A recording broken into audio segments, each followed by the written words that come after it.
Bonjour, on est aujourd'hui le 25 avril et on est à Princeville au centre de recherche chez Semican qu'on a implanté au printemps l'année passée.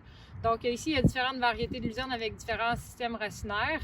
Dans les dernières semaines, les blés d'automne ont super bien survécu et à l'hiver et aux conditions printanières qu'on a eues. Alors on s'attendait à ce que ça soit un petit peu la même chose pour les luzernes. Par contre, contrairement aux blés d'automne et aux seigles d'automne qui ont un système racinaire fasciculé, les luzernes ont un système racinaire qui est pivotant. Donc, il y a beaucoup moins de facilité à s'agripper au sol qu'une graminée, que ce soit les graminées fourragères ou les céréales d'hiver. Donc, qu'est-ce qui se passe? C'est que la luzerne, durant les cycles gèle-dégèle, donc ça gèle la nuit, le sol se gonfle, ça dégèle le jour, le sol se dégonfle. Donc, qu'est-ce qu'on aperçoit actuellement dans les luzernières? C'est qu'il y a des mortalités par déchaussement de la luzerne. Après un cycle gel-dégel, la luzerne remonte, puis elle ne redescend pas. Ici, on voit clairement un plant de luzerne qui s'est fait déchausser. Donc, on a environ un 2 pouces de racine qui est très sec et on voit que le sol se situe à peu près ici.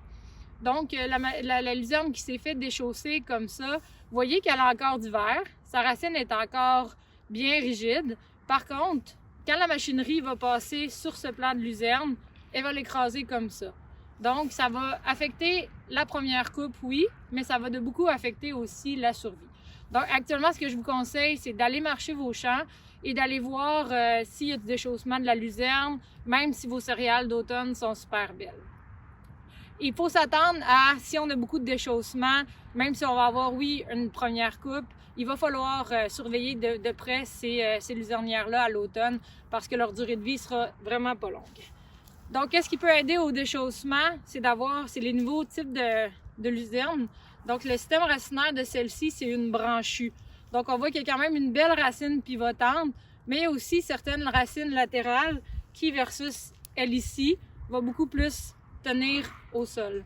Donc, ça va diminuer la possibilité de déchaussement. Alors, ici, dans mes parcelles, j'ai quand même une belle population. Par contre, j'ai du déchaussement. Quand vous allez dans le champ, vous pouvez regarder, puis ce plant-là, il est venu tout seul. Donc, normalement, une luzerne ne va pas se tirer facilement du sol, mais dans ce cas-ci, on peut facilement tirer la luzerne. Cette nuit, il a fait environ -7 à Princeville. Donc, le sol s'est vraiment gonflé, puis on le voit ce matin, là, la majorité des plants de luzerne se tirent super bien là, comparativement à ce qu'elles devraient être incrustées au sol.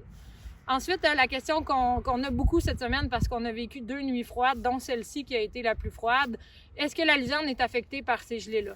Donc, on peut voir que tous les plants de luzerne avaient quand même bien décollé. Donc, ici, j'ai la couronne de la luzerne, puis ici, j'ai tous les nouveaux bourgeons qui sont la nouvelle coupe pour cette année. Les bourgeons peuvent survivre à des températures de -2, -3. Par contre, à une température de -4, pendant 4 heures et plus, on va avoir de la mortalité au niveau des bourgeons. Donc, tout ce qui est des nouvelles pousses vont possiblement mourir et la racine de la luzerne va devoir fournir de l'énergie pour refaire des nouveaux bourgeons.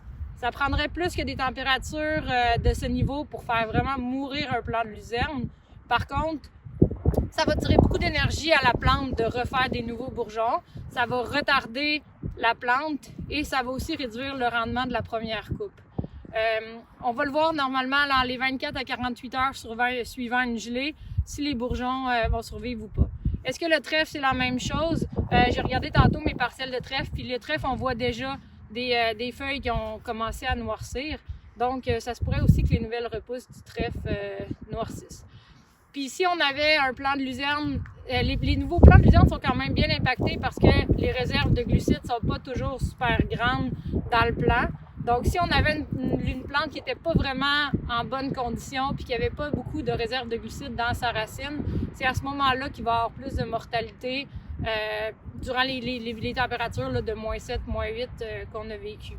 Donc, qu'est-ce qu'on peut faire pour contrer un peu les pertes de rendement qu'on va y avoir? C'est clairement le sursemis qui peut être fait avec des plantes adéquates, bien sûr, parce qu'on ne peut pas faire le sursemis avec n'importe quelle plante.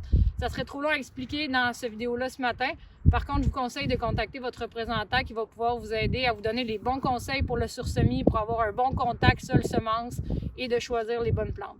Alors, si je peux terminer ça en vous conseillant une chose, c'est d'aller voir vos champs, aller marcher vos champs à partir de demain, puis voir ça va être quoi les pertes qu'il va y avoir, dépendant dans quelle région vous êtes. Parce que de l'Abitibi au Saguenay-Lac-Saint-Jean, la luzerne n'est pas au même stade. On n'a pas vécu les mêmes températures cette nuit non plus. Donc, allez marcher vos champs, allez voir les possibilités là, de mortalité qu'il va y avoir. Et puis, appelez-nous si vous avez des questions. Merci!